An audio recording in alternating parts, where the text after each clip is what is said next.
acceptable because it's the most egalitarian.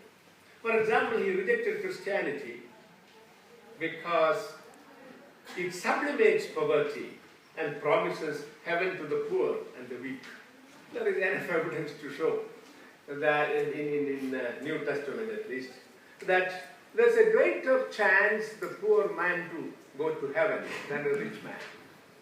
Probably Ambedkar would have thought it's much better to die as a rich man and then go to heaven, rather than to go to heaven living all the time below the poverty line. Buddha exhorts people to acquire wealth, while Ambedkar rejected the similarly, while Ambedkar rejected the permanent dictatorship of the proletariat, again a Marxian idea, he endorses communism of the Sangh established without dictatorship through the preaching of Buddha's Dhamma. You can think in terms of a dictatorship, not permanent, transitory, and this is what you observed in the governance through the Buddhist Dhamma. That is, no force to be used for bringing about social transformation.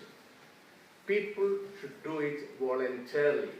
And I think voluntarism, which is actually happening all the time these days, what is called in the civil society.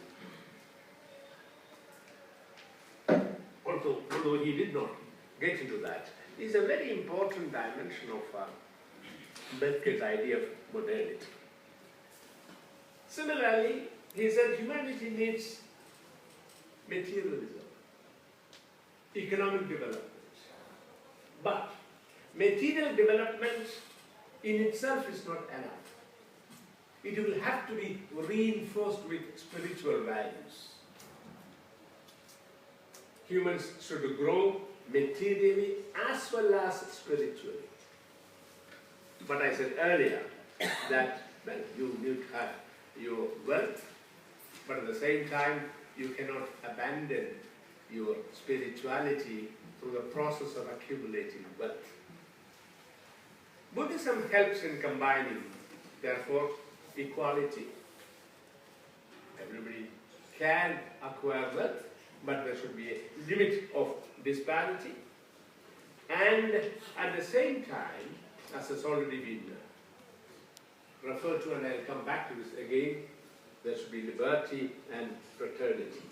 All these are modern values. In fact, he considers these three values invariably together. Communism can deliver equality, but unfortunately, only equality. It is partial modernity. Only when you have all the three values together, equality, liberty, and fraternity, that you can have complete modernity. So here, in a way, Ambedkar is more comprehensive in his formulation of the notion of modernity as compared with Marx. Now, as I said, I will not bother you much about the European modernity, and I said that a fourth modernity, or the person who has formulated the idea of modernity, George Simmel, I will not deal with, because according to Simmel, modernity means compression of time and space. And compression of time and space is what we usually refer to when we talk about globalization these days. So, I keep Simmel apart, and I perfunctorily dealt with these three people. Now, how this idea of modernity can be applied to build an Indian nation? Incidentally, we are all talking about nation, nationalism. I've been seeing newspapers. I'm not prone to look at what is called social media. I don't know how to do it. But certainly, I look at the television occasionally and the newspapers, and I hear so many lectures are being given on nation and nationality here, near your office, I believe. Ambedkar, incidentally, said India is not a nation at that point in time. India is a nation in the making. Independent of Ambedkar, hold the view that India is not a nation. Maybe I am graduating for sedition. Because people just don't have an idea of what is nation.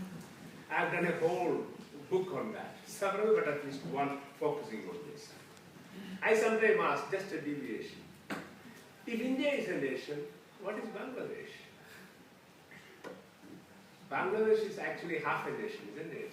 Because Bengal is a nation, and that nation is divided between Bangladesh